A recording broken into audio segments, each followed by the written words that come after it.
बाली वध के पश्चात लक्ष्मण जी किष्किंधा नगरी जाकर सुग्रीव का राज्य अभिषेक करते हैं। राजा बनने के बाद सुग्रीव श्री राम के पास आते हैं और सीता माता की खोज करने के लिए श्री राम से आग्रह करते हैं। लेकिन श्री राम उस समय सीता की खोज के इस अभियान को स्थगित करने के लिए कहते हैं, क्योंकि उस समय वर्षा ऋतु का आरंभ होने वाला था, जिससे सभी नदियां और नाले पानी से भरे हुए होते हैं, जिसमें सीता माता की खोज करना कठिन हो सकता है। श्री राम कहते हैं, अभी आप सब किष्किंधा लौट जाइए और वर्षा ऋतु समाप्त होने के बाद कार्तिक लगते ही अपने वानर दल बल लेकर मेरे पास आ जाना। तब हम आपकी सहायता से भगवती सीता की खोज का यह अभियान आरंभ करेंगे। लगभग 4 माह बीत जाने के बाद भी सुग्रीव श्री राम के पास नहीं आया और न ही उसने अपने किसी दूत के द्वारा उनको कोई संदेश भेजा। सुग्रीव के इस रवैया से श्रीराम को लगने लगा कि शायद सुग्रीव अपने मित्रता के वचन को भूल गया है और वह अपना वचन मानने से चूक रहा है। यही सोचकर श्री राम ने सुग्रीव को चेतावनी देने के लिए लक्ष्मण जी को भेजा कि वह किष्किंधा नगरी जाकर सुग्रीव को उनकी मित्रता के वचन की याद दिलाए और सीता माता की खोज में सहायता करने की जो उन्होंने शपथ ली थी उसे पूरा करें। श्री राम के इन वचनों से लक्ष्मण जी आग बबूला होकर किष्किंधा नगरी के लिए प्रस्थान करते हैं। उनके किष्किंधा जाते ही सारी वानर सेना इधर उधर डरकर भागने लगती है। नगरवासी अपने अपने घरों में छुप जाते हैं। तब हनुमान तथा सुग्रीव के मित्रगण लक्ष्मण जी को युक्ति से शांत करवाते हैं और सुग्रीव के लिए क्रोध न करने का अनुरोध करते हैं।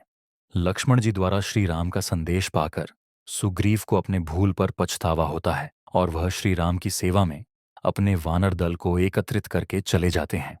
श्री राम के पास जाकर सुग्रीव अपने वचन पूर्ति में विलंब होने के लिए क्षमा मांगते हैं और कहते हैं कि हम आज से ही अपने वानर दल की सहायता से सीता माता की खोज के इस अभियान का श्री गणेश करेंगे। अश्वमुख पर्वत के शिखर पर एक सभा आयोजित की जाती है, जहां पर वानरराज सुग्रीव द्वारा अपने वानर दलों को चारों दिशाओं में सीता माता की खोज के लिए संगठित करके भेजा जाता है। उन्हीं में से दक्षिण दिशा की तरफ वानर दल जाता है, जिसमें युवराज अंगद, जामवंत, नल, नील, हनुमान तथा बहुत से वानर सैनिक होते हैं।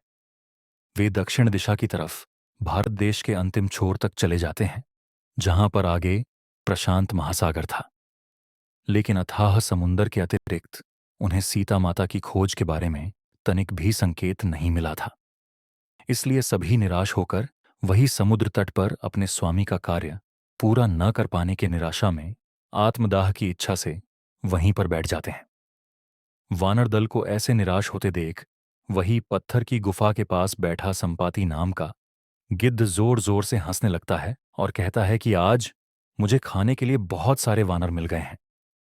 गिद्ध संपाति को देखकर हनुमान गिद्ध जटायु के बलिदान और उसकी महिमा का बखान करने लगते हैं, जिसे सुनकर संपाति गिद्ध को अपने छोटे भाई जटायु का स्मरण हो आता है।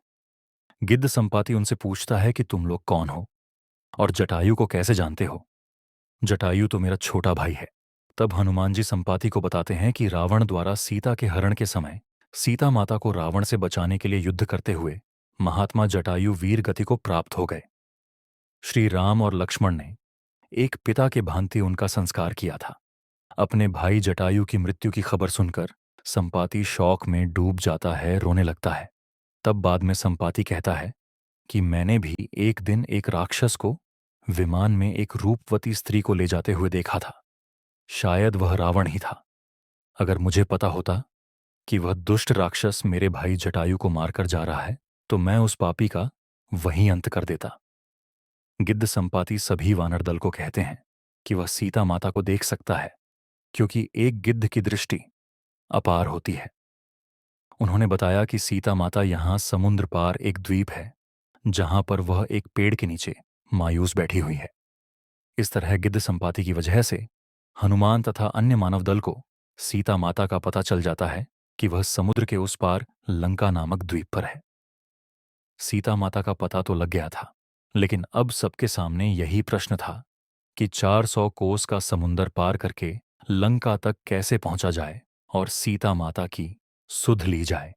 बहुत देर तक विचार विमर्श करने के बाद जामवंत जी हनुमान को उनकी शक्तियों का स्मरण कराते हैं कि कैसे उन्होंने अपने बाल्यकाल में सूर्य तक को निगल लिया था और वह स्वयं भगवान शिव के रुद्र अवतार हैं।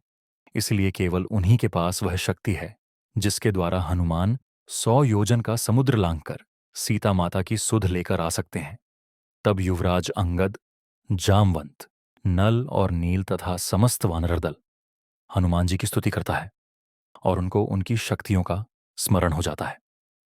जय श्री राम का नारा बोलते हुए हनुमान जी उड़कर लंका की तरफ चल देते हैं। लंका तक जाने के समुद्र मार्ग में हनुमान जी की भेंट मैनात पर्वत एक राक्षसी तथा नागमाता से होती है, जिनसे हनुमान जी अपने शक्ति तथा बुद्धि के बल पर निजात पा लेते हैं और 100 योजन का समुद्र लांघकर लंकापुरी तक सफलतापूर्वक पहुंच जाते हैं। बाली वध के पश्चात लक्ष्मण